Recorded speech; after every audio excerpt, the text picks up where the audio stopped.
本期视频是前美国 CIA 分析师拉里·约翰逊近日一期播客节目的节选。他谈到现在的美国根本没有能力同时对抗两个大国，而且美国在战场上，在金融领域残存的一点优势也正在被对手瓦解。我们看看他是怎么说的吧。I got fired as a Fox News talking head.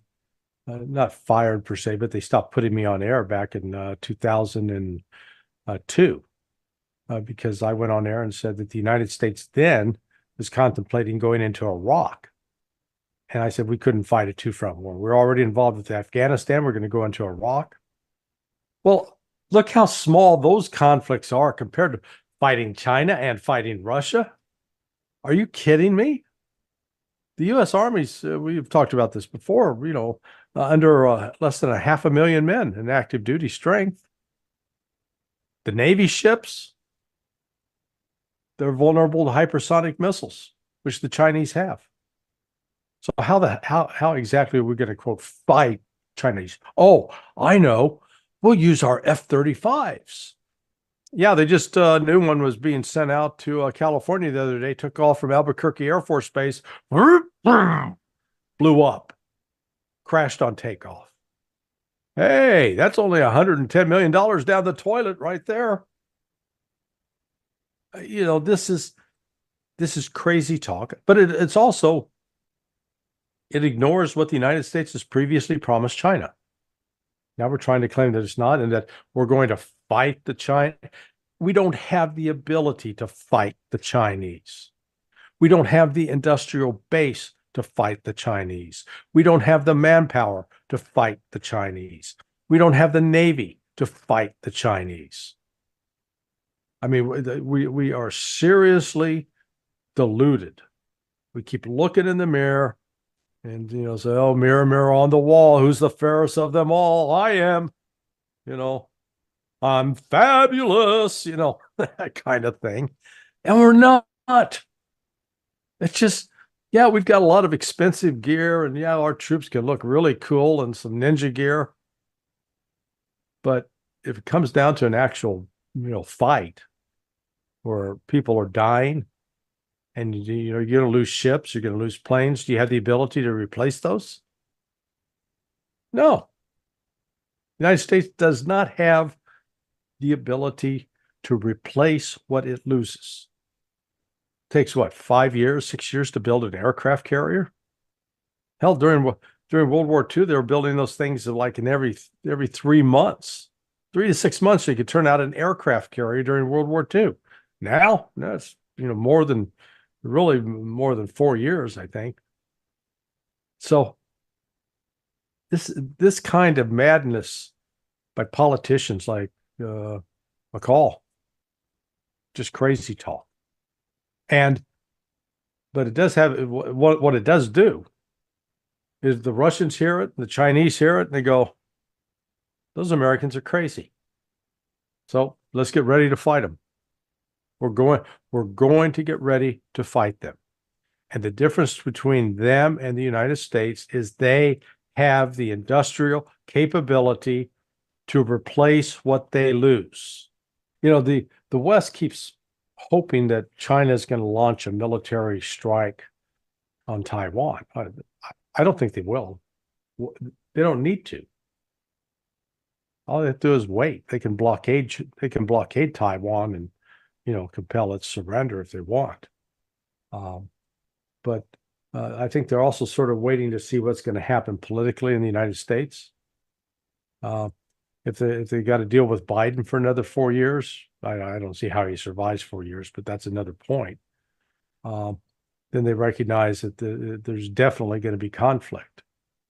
With Trump, I think they recognize there's a potential to negotiate, to work out a deal. Even though Trump was saying, hey, if China invaded Taiwan, I'd bomb Beijing. Oh, please. That's stupid too. God, why can't we get somebody with a measure of who's an adult and who's intelligent? Wealthy conservatives who, believe that all we got to do is drop a few bombs and, we'll Taiwan and Russia, they'll come around. I mean, the only reason they're doing that is because we haven't been tough enough. I've got several friends, dear friends who were veterans of Vietnam. They fought in Vietnam. And I can't talk to them about this because they don't want to hear it. Because in their view, we just didn't get the support of Congress. That's why we lost. No. The Vietnamese were actually better equipped and more committed to winning than we were. And I'm not sure, we killed so many Vietnamese, and to achieve what? We were really trying to protect the colonial interests of France when that whole thing started, because Vietnam was a French colony.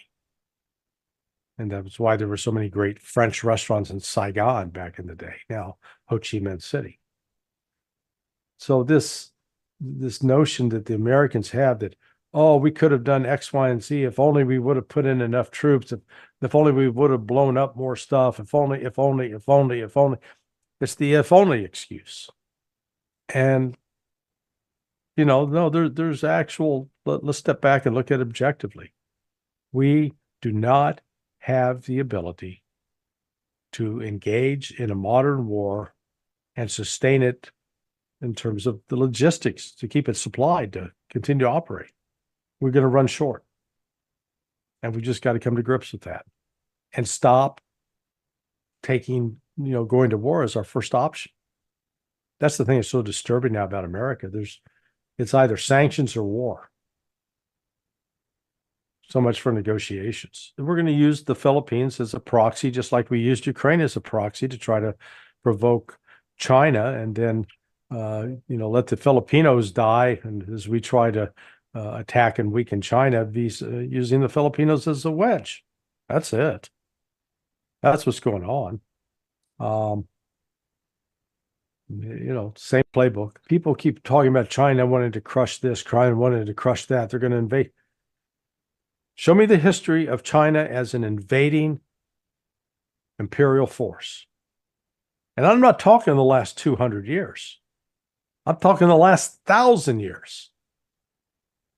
China has not been loading up in boats and selling to Africa and buying slaves from African slave traders and then bringing them back. China has not been going around setting up colonial outposts in South America, Central America, Africa, and other parts of Asia. They've been pretty insular. Now, I mean, they've had all sorts of battles and struggles internally, yes. But, we keep projecting China as this raving imperial power that's bent on conquering the world. I think it's just the United States engaged in psychological projection.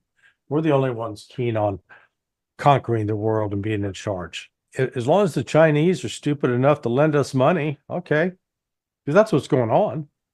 Whenever they buy U.S. Treasury bills, they're lending the United States money. And see, that's one of the things that's happening now with BRICS. The rise of the Brazil, Russia, India, China, South Africa, or community, where you're adding other countries like Iran, Venezuela, Saudi Arabia, Thailand just indicated, hey, we want to be a part. So you're going to spread to the global south and create an alternative mechanism for funding international trade. Well, part of the power of the United States is that we've been able to convince the rest of the world, hey, you got to trade in dollars. If you don't trade in dollars, you can't trade. And while you're at it, buy some more of our treasury bonds, buy these bonds, lend us some more money so we can keep spending. And we got some inflation, but we don't ever, you guys are the ones holding the bonds. You're the ones if we go bankrupt, you lose. And that's why I think you've seen China, they haven't completely bailed out of the bond market, but they're certainly stocking up on gold like it's, there's no tomorrow. I think that's telling. And so it's, up to this point, the United States, because the dollar is the international reserve currency, it's the currency people need to use to buy oil and other goods in international commerce. As long as that system stays in place, the United States does have some power. Most of the people in the West haven't caught on to that yet. A few of the policymakers are starting to recognize it. China and Russia both recognize that, this it's not just a matter of beating the United States on the battlefield. It's a matter also of beating them in the banks.